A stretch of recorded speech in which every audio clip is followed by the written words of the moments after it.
નમસ્કાર મિત્રો, સ્વાગત છે તમારું આપણી આ યુટ્યુબ ચેનલમાં જેનું નામ છે ગુજરાતી જીકેની જમાવટ. તો રાજ્ય સરકારો આગામી મહિને જ્યારે રક્ષાબંધન અને તહેવારો જન્માષ્ટમીના તહેવારો આવનાર છે ત્યારે તહેવારો પહેલાં જ અનેક વિભાગના કર્મચારીઓને જ્યારે મિત્રો અલગ અલગ પ્રકારની જે વર્ષો જૂની માંગણીઓ છે તે સ્વીકારીને લાગણી આપી રહ્યું તેવું લાગી રહ્યું છે.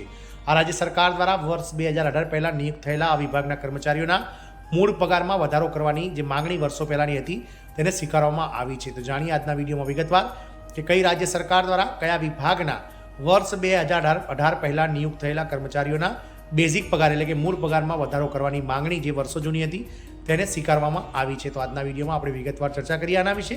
તો વિડીયોના અંત સુધી આપ બન્યા રહો અને જો ચેનલમાં પહેલી વાર વિડીયો જોતા હોય, તમે નવા સબસ્ક્રાઈબર હોય તો ચેનલને લાઇક શેર અને સબસ્ક્રાઈબ કરવાનું ભૂલશો નહીં, જેથી કરીને ચેનલ પર મૂકવામાં આવતા આવા સરકારી કર્મચારી, પેન્શનર્સ વગેરેને લગતા સમાચારો તમને સરળતાથી ચેનલના પ્લેટફોર્મ પરથી ઉપલબ્ધ થઈ જાય.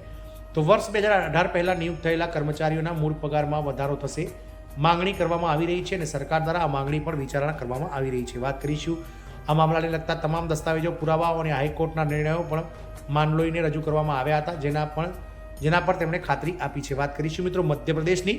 તો મધ્યપ્રદેશના જબલપુર શહેરમાં power engineering and employees association એટલે કે PEEA ની એક બેઠક અધિક મુખ્ય સચિવ ઉર્જા નીરજ માનલોઈની અધ્યક્ષતામાં યોજાઈ હતી. આ સંગઠનનું નેતૃત્વ ભારતીય મજદૂર સંઘના રાજ્ય મહાસચિવ કુલદીપસિંહ ગુર્જરે કર્યું હતું.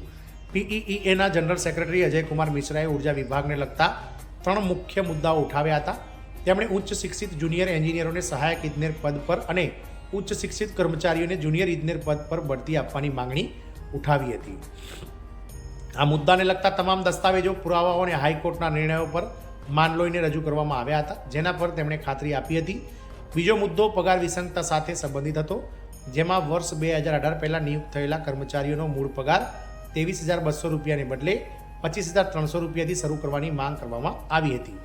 આ અંગે પણ વિગતવાર ચર્ચા કરવામાં આવી હતી અને કહેવામાં આવ્યું હતું કે આ વિસંગતાઓ પણ ટૂંક સમયમાં ઉકેલ લાવવામાં આવશે.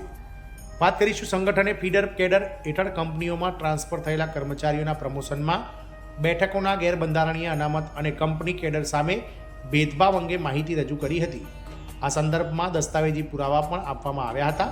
સંગઠનના ઉપપ્રમુખ સુબોધસિંહ, સૌરભ તિવારી, સંયુક્ત રાષ્ટ્ર સચિવ રાકેશ સાબલે, કેન્દ્રીય કારોબારી સભ્ય અર્ચિત શ્રીવાસ્તવ, પ્રદેશ કારોબારી સભ્ય અમરજીત પટેલ, નીતિન સેન બેઠકમાં હાજર રહ્યા હતા. આમ પાવર કોર્પોરેશનમાં કામ કરતા વર્ષ 2018 પહેલાં નિયુક્ત થયેલા કર્મચારીઓનો જે બેઝિક હાલમાં મિત્રો 2600 રૂપિયા છે એટલે કે 23,300, તે વધારીને 2800નો ગ્રેડ પે, 2400નો ગ્રેડ પે એટલે કે 25,500 કરવાની માંગ તીવ્ર બની છે. જય હિન્દ, અસ્તુ.